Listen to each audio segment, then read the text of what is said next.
Olá, irmãos queridos, bem-vindos ao nosso quê mesmo? Laura, é tanta coisa que a gente faz. Ao nosso podcast, Partilha entre irmãos. Olha que a velhice vai chegando e a cabeça da gente vai ficando embolada. Bem-vindos à nossa partilha entre irmãos. Estamos juntos mais uma vez para conversar um pouquinho sobre a palavra de Deus. Tudo bem, Laura Beatriz? Tudo caminhando? Tudo bem nessa quaresma, terceira semana já, né, padre?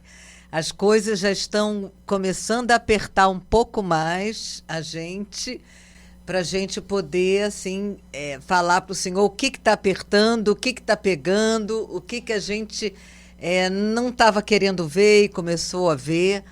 Está sendo boa essa quaresma, Padre Antônio. E como? Já estamos na terceira semana, caminhando já bem pertinho para a celebração da Páscoa.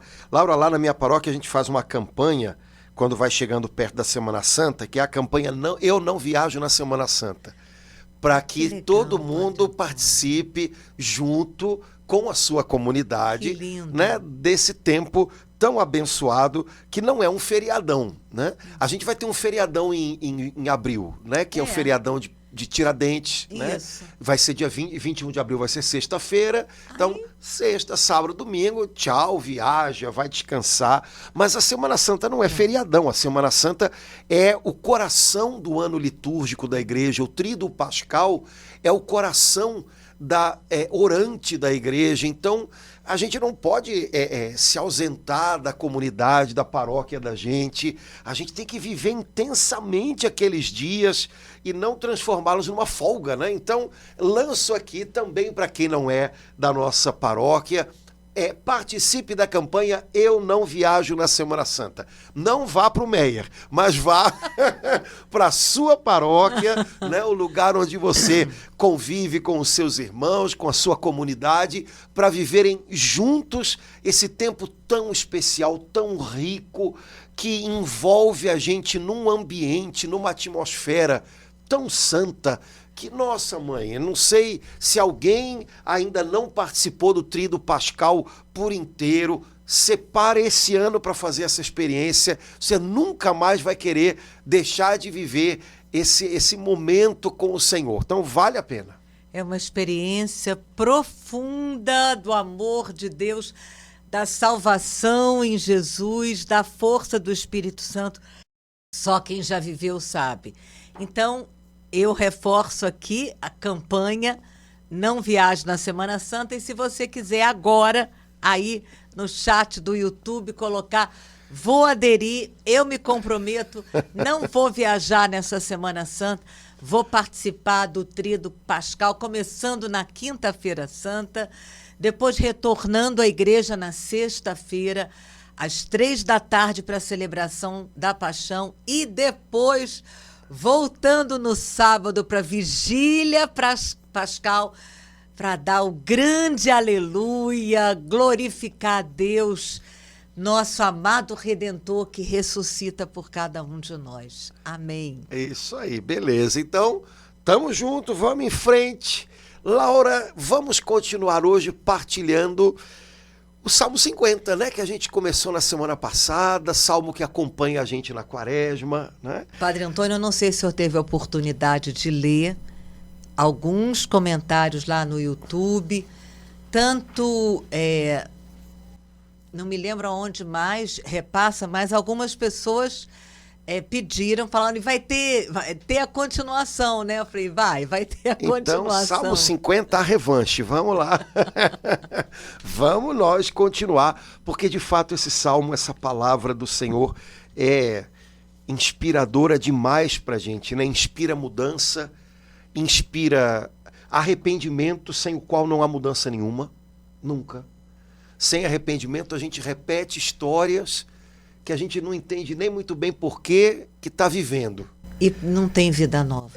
E quando há arrependimento é porque é sinal de que a gente percebeu algo que a gente não percebia. A gente reconheceu algo que estava sendo vivido, que estava movendo o coração da gente numa determinada direção e que agora a gente pode tentar mudar, fazer diferente, né?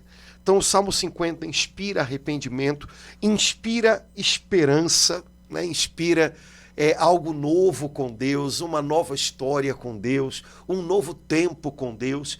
Então, o Salmo 50 ele tem o talento de fazer a gente experimentar intensamente e de maneira bem consciente um monte de sensações dentro da gente que não são sensações né, superficiais, mas que são estados da alma que a gente precisa experimentar, vivenciar no nosso caminho com Deus. Então, eu creio que por isso ele fala tanto ao nosso coração, pelo fato dele ter sido o transbordar do coração de Davi no momento em que ele reconheceu tão de perto a fragilidade dele, em que ele teve que deixar de olhar para fora como quem busca os erros dos outros e olhar para dentro e descobrir onde ele precisava de mudança, onde ele precisava recomeçar, voltar, como depois diz o Novo Testamento, voltar ao primeiro amor. Então, tudo isso eu acho que faz com que o Salmo 50 acabe se tornando para todos nós uma grande experiência com Deus. Os salmos não são só textos, não são só... né? Os salmos são experiências com Deus. Cada salmo é um encontro com Deus. Cada salmo é um encontro com a gente mesmo, debaixo do olhar de Deus. Então, hoje em dia as pessoas dizem tanto, eu preciso ter uma experiência com Deus. Fulano, será que ele teve uma experiência com Deus? Pois é, cada salmo, quando ele é abraçado, quando ele é trazido para dentro do coração, ele é uma experiência com Deus. E o Salmo 50 talvez seja uma dessas grandes experiências que a gente precisa ter com o Senhor. Então, vamos lá nele. Laura, o que você está vendo aí no Salmo 50 que está te chamando a atenção especialmente hoje? Padre Antônio, na tradução da Liturgia das Horas, que é maravilhosa, no Salmo, no versículo 8, cada vez que eu tomo, eu experimento, vivencio algo mais profundo, que diz: mas vós amais os corações que são sinceros, e na intimidade me ensinais sabedoria. Eu vou até ler como está na tradução da Ave Maria. Não obstante, amais a sinceridade de coração. Que foi o que aconteceu de uma forma tão contundente com Davi, né, Padre Antônio? Infundi-me, pois, a sabedoria no mais íntimo de mim. A compreensão que eu tenho desse versículo, que quando eu abro o meu coração sem julgar, reconheço aquilo que eu fiz, sem a tentação, que às vezes confunde, de olhar, mas eu fiz isso porque aquele fez. Mas quando eu enxergo só o que eu fiz, que foi ruim, que atrapalhou, que ofendeu a minha vida, a vida dos outros, né? E confesso para o Senhor, nessa mesma medida desse reconhecimento, o Senhor me dá, derrama em mim, aqui ele fala, na intimidade, lá no fundo do coração, sabedoria. A sabedoria. E eu sinto que essa sabedoria que ele derrama nessa hora é para nos, em primeiro lugar, livrar da gente de uma ignorância.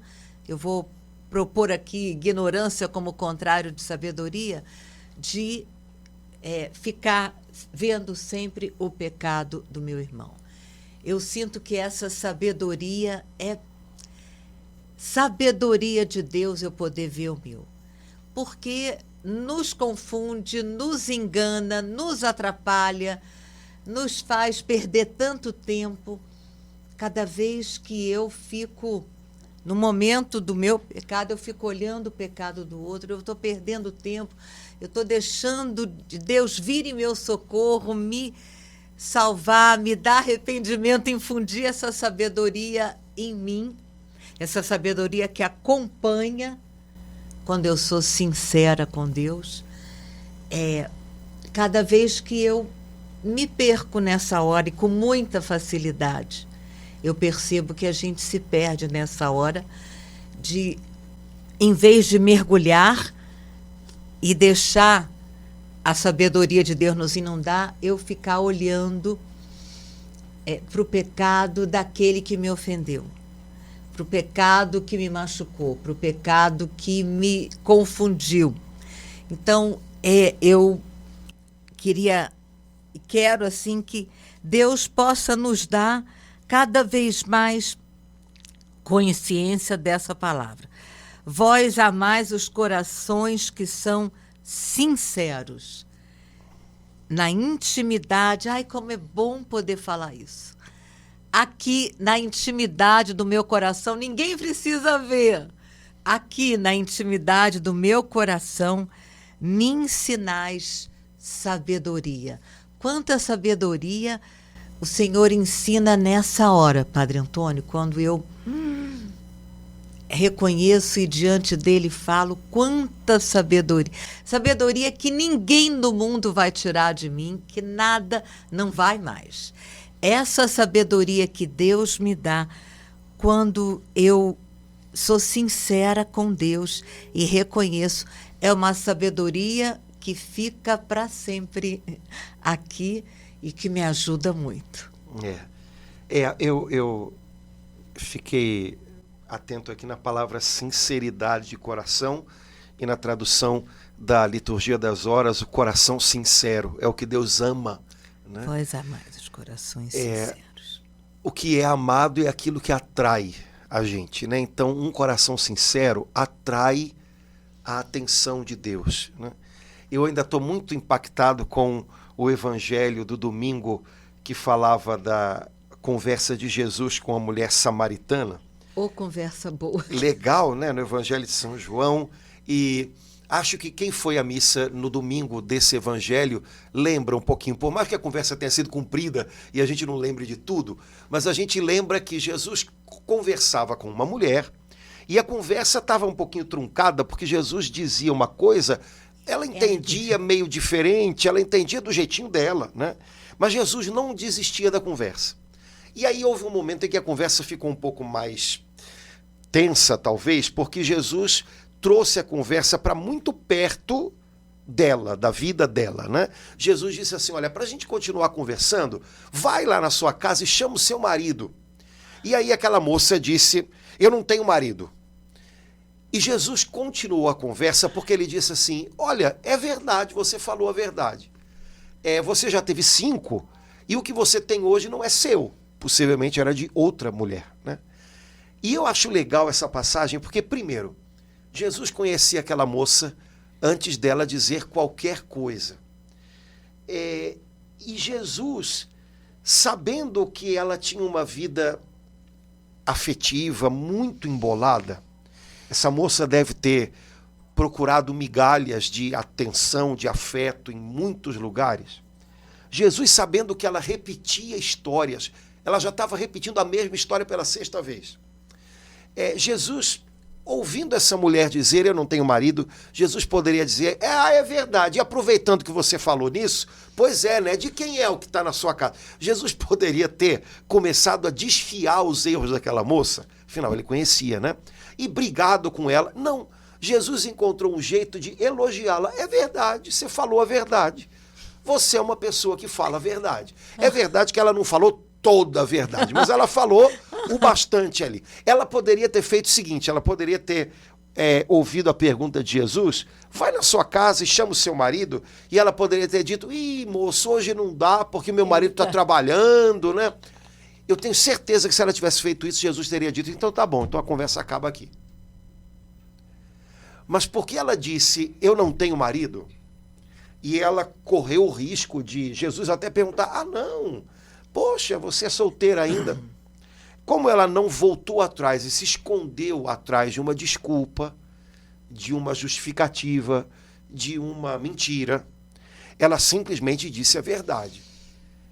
O legal é que, em primeiro lugar, Jesus aproveitou aquilo como um ponto positivo dela. Jesus sabia que havia uma história cumprida ali de um monte de erros. e ainda disse: olha, nisso você disse a verdade, você não tem marido. Jesus aproveitou, quem sabe, para mostrar para ela: olha, eu sei que você já teve 5, eu sei que o que você tem agora não é seu, mas eu estou vendo que você é uma pessoa sincera.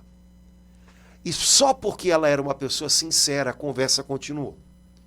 Eu não estava lá, mas eu tenho certeza que se ela tivesse arranjado uma desculpa, Jesus tinha acabado a conversa naquele momento.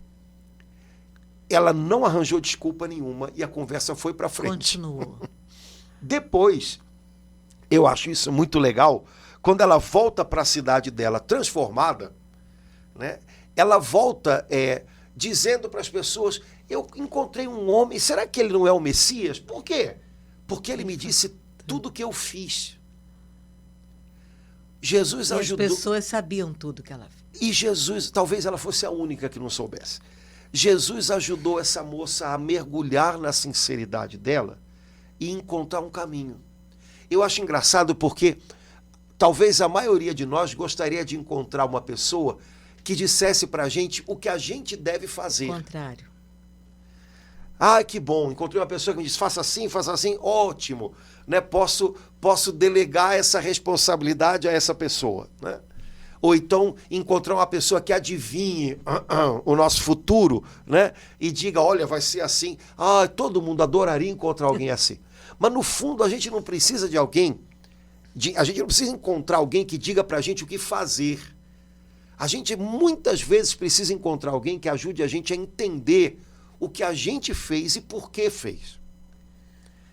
Então, quando o nosso coração se aproxima de Jesus sincero: Senhor, o que eu vejo é isso, mas a verdade é esta. Ainda que a gente não consiga ter clareza de toda a verdade, a mulher samaritana não disse para Jesus: ah, aconteceu isso e isso, e o homem que está lá em casa. Não, ela disse simplesmente: eu não tenho marido. Ainda que a gente não enxergue toda a verdade, mas se a gente está disposto a ter um coração sincero diante dele, ele faz a gente entender o que a gente fez, o tamanho do que a gente fez, a importância do que a gente fez e o porquê da gente ter feito. E de repente a gente descobre que há coisa na nossa vida que a gente fez achando que estava fazendo porque só podia fazer aquilo, e de repente no fundo a gente estava escolhendo só manter a vaidade da gente, ou só manter a imagem da gente. No fundo, as nossas razões talvez não fossem tão boas. Ou de repente Jesus mostra pra gente: olha, você está fazendo isso ou aquilo porque você está procurando migalhas. Você está esperando, você está querendo tirar das mãos de pessoas migalhas, quando na verdade só Deus tem algo inteiro para te dar. Quando Jesus entra na nossa vida, ele não espera de nós que a gente tenha todas as respostas, nem que a gente tenha absoluta clareza de tudo, e muito menos que a gente saiba exatamente o que fazer. Mas ele espera da gente sinceridade de coração, para que a gente possa caminhar com ele. A sinceridade daquela moça samaritana foi o que garantiu que ela pudesse continuar a conversa dela com Jesus. E também é assim com a gente. Como Davi, depois de tudo que fez, foi sincero, após uma conversa também bem forte, né, que o profeta teve com ele, ele também passou a enxergar e foi sincero, totalmente sincero, né, Padre Antônio? Então, eu estou percebendo que nesse momento, nessa terceira semana da Quaresma, o Senhor está, através do Salmo 50, através, né, da mulher samaritana, através de Davi, né, está nos chamando para um encontro sincero com Ele, como a samaritana teve. Que conversa incrível, meu Deus! Como a conversa essa foi um pouco mais dura que o profeta teve com Natã, não importa.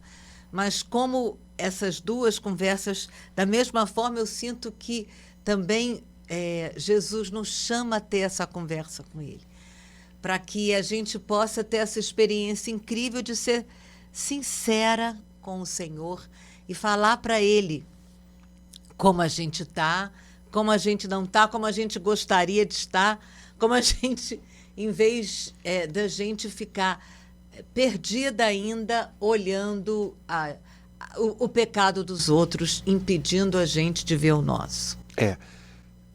Davi também viveu essa sinceridade, né? Por isso aí a gente volta ao início do Salmo. Eu tenho o meu pecado agora na minha frente, né?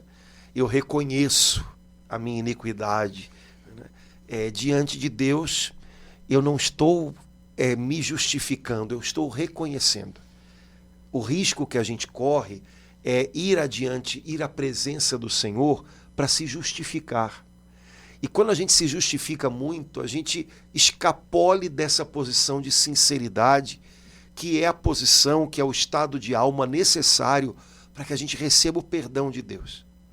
Quando a gente vai se confessar, a gente deve evitar o máximo possível justificar-se muito. Porque eu estou indo buscar o perdão de Deus, eu não estou indo buscar que Ele fale, ok, entendi suas justificativas, né? Jesus não veio à Terra para reconhecer as nossas justificativas. Jesus veio à Terra para nos dar perdão. E um bom jeito da gente escapulir do perdão de Deus é ficar se justificando todo o tempo. Eu tenho motivos, eu tenho razão. Veja, e pode ser que em algum momento a gente tenha até motivos e razões, mas a questão não é essa. Né? A questão não é essa. Para que a gente possa dar o passo seguinte com o Senhor, a gente precisa ter sinceridade de coração e não simplesmente sedimentar-se na posição de quem tem uma explicação para dar. Sabedoria, que foi a palavra que te chamou a atenção, é um dom de Deus, mas também é uma característica humana, são duas coisas, né, que podem e devem caminhar juntas. Né? Sabedoria é uma maneira de enxergar a realidade que ajuda a gente a tomar as decisões certas. Sabedoria tem a ver com prática. Né? Então, uma pessoa sábia é uma pessoa que, por aquilo que viveu, por aquilo que experimentou, pela iluminação do Espírito Santo, se posiciona diante da vida, do agora, de um tal modo que ela consegue perceber qual é a atitude que deve tomar. É o contrário da falta de sabedoria que você chamou de ignorância, que a gente pode chamar com muitos outros nomes, né? Que faz com que a gente repita as histórias que a gente já viveu. Então, a mulher samaritana, quando encontrou Jesus, não era uma mulher sábia, porque ela já estava pela 6ª vez repetindo a mesma história. Os nomes mudavam, a paisagem mudava, mas as histórias eram as mesmas, sempre dando errado.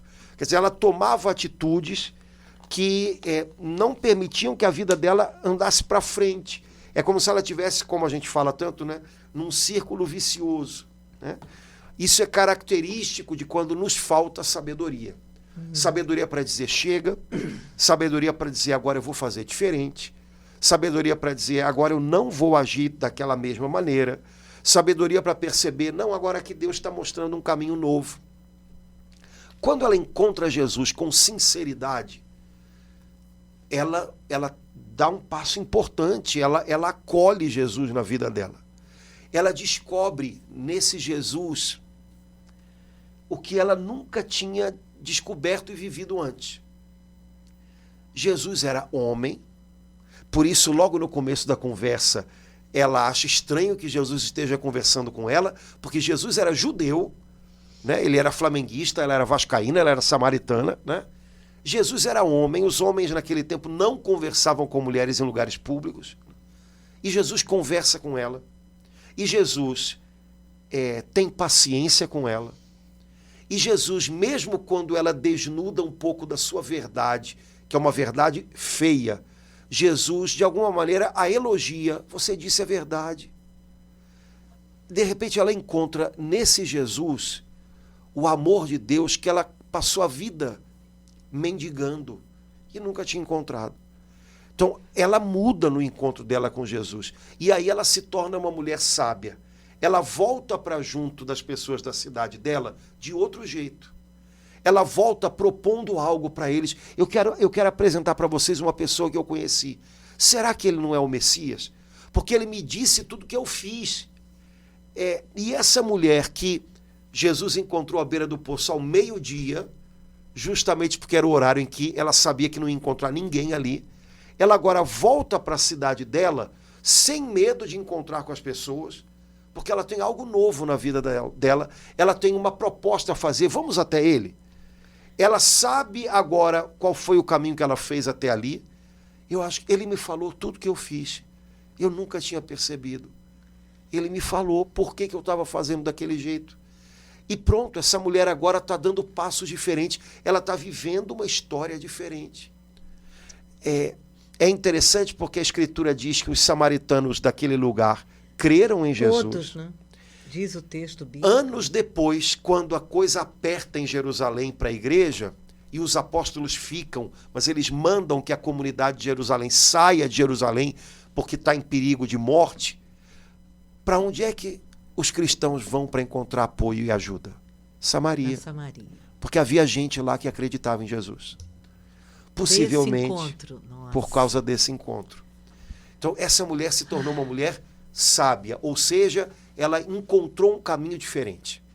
Ela fez um caminho diferente, ajudou outras pessoas a fazerem o seu encontro com Jesus, e o fruto, o resultado foi duradouro. Porque quando a gente toma atitudes sábias, quando a gente é ensinado pelo Senhor com sabedoria, os passos que a gente dá são passos que dão muito fruto.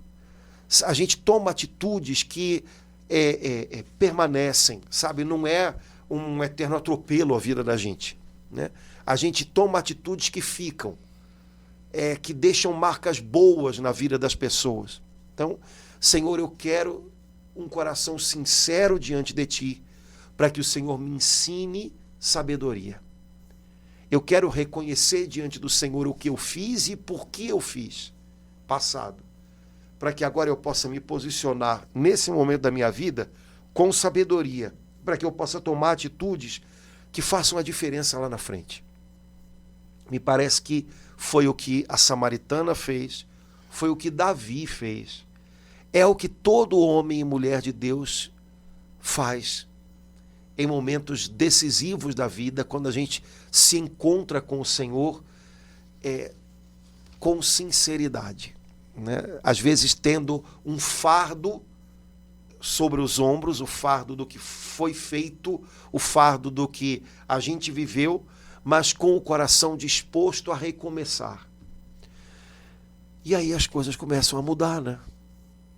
Assim aconteceu na vida dessas pessoas e pode acontecer na vida da gente. Então, assim, a partir dessa sinceridade, continuando aqui no 10, ele ainda pede, imagino como é que ele devia estar se sentindo, Davi, pedir a Deus para ouvir cantos de festa e de alegria e exultar os ossos que esmagastes. A dor de Davi foi grande naquele momento de reconhecer. Alguns de nós têm essa experiência também, né, Padre Antônio? Tem aquele salmo que fala, eu fico tão impressionada, enquanto me conservei calado, mirraram-se meus ossos. Que relação que tem a confissão, a sinceridade, né, com os nossos ossos, com o nosso corpo. E aí, no versículo 12, é aí que eu queria chegar. Eu sei que a gente já comentou, mas depois disso que o senhor falou agora, eu creio que era importante a gente voltar a dizer: criai em mim um coração que seja puro. Meu Deus, depois desse momento tão duro que Davi passou, fazendo aquela bobajada, aquela coisa horrível, ele nesse instante, ele tem a coragem de pedir: criai em mim um coração puro. Dai-me de novo um espírito decidido. Esse criar é criar do nada, né? Queria voltar no versículo 10, porque a tradução da Bíblia Ave Maria, ela é um pouco menos poética, mas eu acho que nesse momento ela talvez seja mais realista. Fazei-me ouvir uma palavra de gozo e de alegria para que exultem os ossos que triturastes. Quando Deus nos dá espírito de arrependimento, porque arrependimento é uma grande graça, então é um presente de Deus, viu? Quando Deus nos dá um espírito de arrependimento, o arrependimento tritura a gente por dentro, certo? Então, para que a gente possa caber de novo na vontade de Deus, a gente tem que ser quebrado. E o arrependimento quebra a gente, né? Tirar todas as justificativas. Pois é, e com os ossos quebrados, né, a gente precisa de uma ajuda. Meu Deus, eu estou me sentindo machucado por dentro, está doendo, né? Estou triste. São Paulo vai dizer lá na segunda carta aos Coríntios que existe uma tristeza segundo Deus que não leva à morte. É a tristeza do arrependimento, né? E aí o rei Davi diz: Senhor, eu estou com os ossos triturados, eu estou com o meu coração triste, com essa tristeza segundo Deus, porque eu reconheço o meu pecado. Me faz ouvir uma palavra de alegria. E eu acho legal que no Novo Testamento, nós somos agora povo da nova aliança do Novo Testamento. Todos nós podemos ter essa experiência quando nós chegamos diante de um sacerdote com o coração triste, porque ninguém vai se confessar. Né? Todo mundo diz: eu não gosto de me confessar. É natural, faz parte, né? Eu fico chateado. Faz parte, né? A gente chega triturado por dentro, com vergonha, sem graça, sei lá o quê. E aí, pelos lábios do sacerdote, o Senhor nos dá uma palavra de alegria. E a palavra de alegria é: eu te absolvo dos teus pecados. Oh, glória a Deus. A palavra de alegria não é nem o conselho que o padre dá. O padre pode dar um conselho e pode não dar conselho nenhum. Eu tô com... O padre está com pressa, coitado. O padre está lá com 10 mil pessoas para atender e não dá para falar ou bater um papo, né? Eu queria tanto que o padre... Olha, a palavra de alegria que a confissão nos dá é: eu te absolvo. Porque o padre só pode dizer eu te absolvo porque é o Cristo falando através dele. Então, não tem palavra de alegria maior do que essa. Não tem. Porque eu te absolvo dos teus pecados significa você não é mais prisioneiro desse pecado. Ele passou. O poder dele sobre você eu quebro. O poder que ele tinha de te perder, o poder que ele tinha de te matar a alma, o poder que ele tinha de te perder no inferno, eu quebro. Acabou. Então, essa é a palavra de alegria e de gozo que eu posso ouvir cada vez que eu vou confessar o meu pecado diante do Padre, como Davi confessou o pecado dele diante de Natã. Veja, a gente precisa entender que isso é real, né? Pode ser que eu ainda tenha consequências por aquela situação? Pode. Pode ser que eu tenha que pagar o pato ainda de uma escolha errada. Tudo bem. Pode ser que eu tenha que receber um castigo da mamãe por uma coisa errada. A mamãe vai bater. Tudo bem. Isso tudo é parte. Agora, o pecado ele tem um poder maior do que tudo isso, que é o poder de nos matar espiritualmente. E quando nós ouvimos eu te absolvo dos teus pecados, acabou. Acabou, né? Então, a gente dizia antigamente na linguagem tradicional católica que a confissão é sacramento para os mortos, né? Porque você chega na confissão morto. Pelo pecado, a gente chega morto, né? A gente chega privado da graça, a gente chega privado da comunhão com Deus, a gente chega privado da sanadora presença do Espírito Santo, a gente chega privado de tudo isso. Então eu chego à confissão morto. E uma palavra tem o poder de me ressuscitar o espírito. Eu te absolvo, quer dizer, não há mais nada entre nós. Nosso relacionamento está vivo de novo. Só que isso é Cristo que diz pelos lábios do sacerdote. Então, acolher essa palavra, recebê-la. E veja, eu não tenho que fazer nada, eu preciso só receber, né? É um presente imenso de Deus. Então, da próxima vez que a gente fosse confessar, lembrar disso. Como Davi, a gente se aproxima da confissão quebrado. Como Davi, a gente pede: Senhor, me faz ouvir uma palavra de gozo e de alegria. E a palavra de gozo e de alegria não é que o padre diga, isso não é nada não. O padre nem deve falar um negócio desse, né? Isso não é nada não. Não é sim, é sim. Todo mundo fala. Não, isso não é palavra de gozo. A palavra de gozo e alegria é eu te absolvo dos teus pecados. E essa palavra faz o que nenhuma outra palavra humana faz. A palavra humana do padre de alento, até de conselho, ok. Mas o alento e o conselho do padre não fazem o que essa palavra divina faz. Porque é a palavra de Cristo pelos lábios da igreja. Eu te absolvo, ou seja, eu não levo mais em conta, eu apago, eu venço o teu pecado, eu venço a tua morte na alma, eu venço o abismo que existia entre nós. É Cristo dizendo tudo isso. Essa é a palavra de alegria. Eu tive, Padre Antônio, concretamente, numa confissão que eu fiz no primeiro sábado de março, naquele momento eu não estava me lembrando, né, dos 5 primeiros sábados. Quando eu me lembrei e peguei o livro e vi, eu não me lembrava de jeito nenhum da confissão. Eu só me lembrava da comunhão e do terço, claro. Mas nos pedidos ela pede a confissão. Então eu fui com muita dor. Naquele dia eu estava com muita dor no joelho, no quadril, fui até mancando para a igreja. E esperei o padre terminar de celebrar a missa. E quando ele estava saindo, eu falei, o senhor poderia me atender? Eu não vou demorar. Vai ser rápido.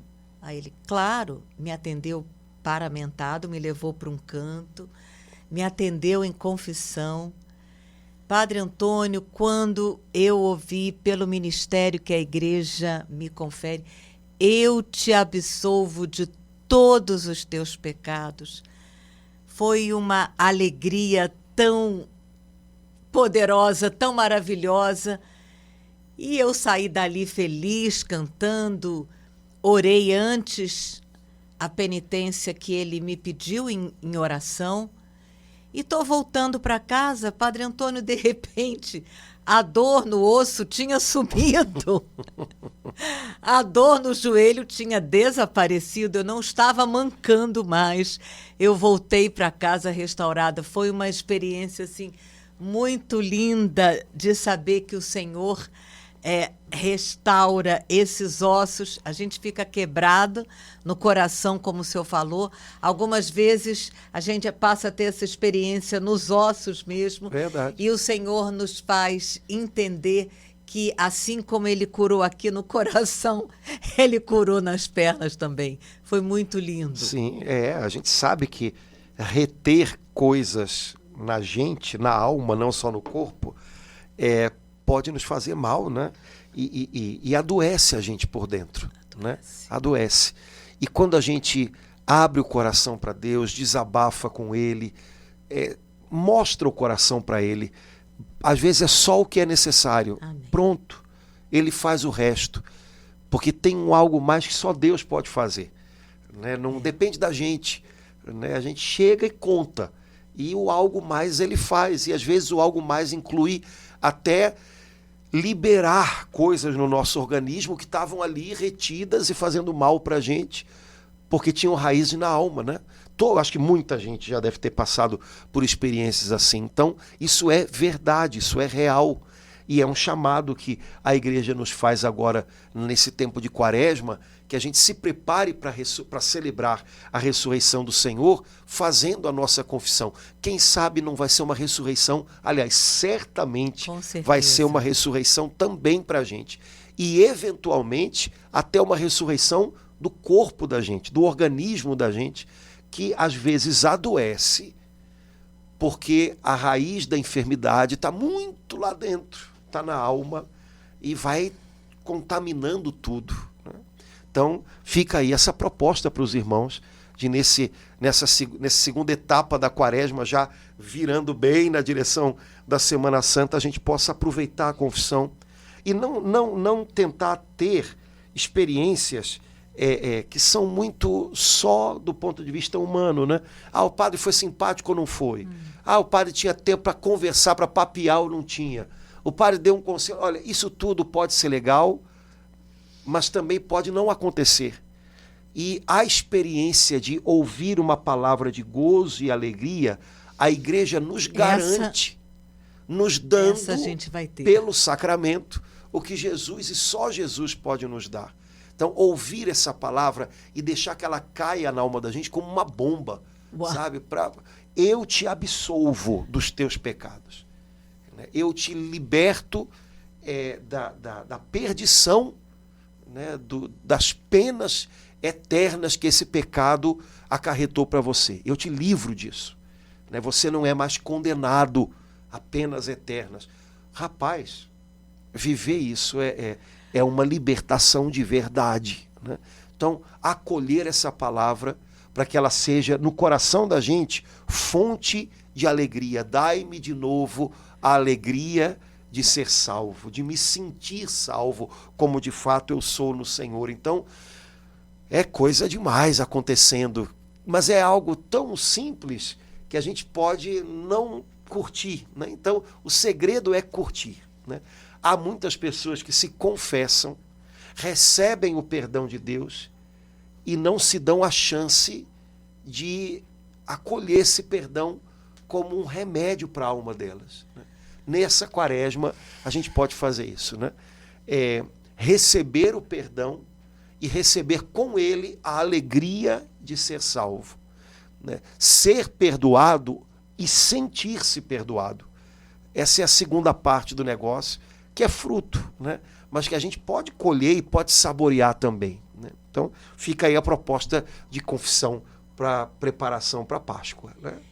Pouquíssimas passagens na Bíblia fala como está aqui, a alegria da salvação.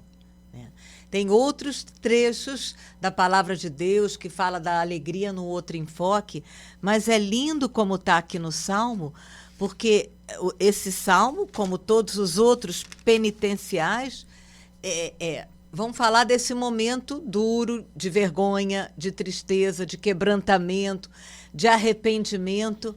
E a resposta de Deus para tudo isso, para essa dor, para esse arrependimento, para essa vergonha, para esse sentimento de culpa, nos dá a alegria da salvação. Então, essa alegria da salvação, eu pelo menos, Padre Antônio, só experimento nessa hora. É uma alegria que vai de dentro para fora e que perpassa e que me enche, assim, restituir-me a alegria da salvação. É nessa hora que o Senhor renova em nós essa alegria da salvação.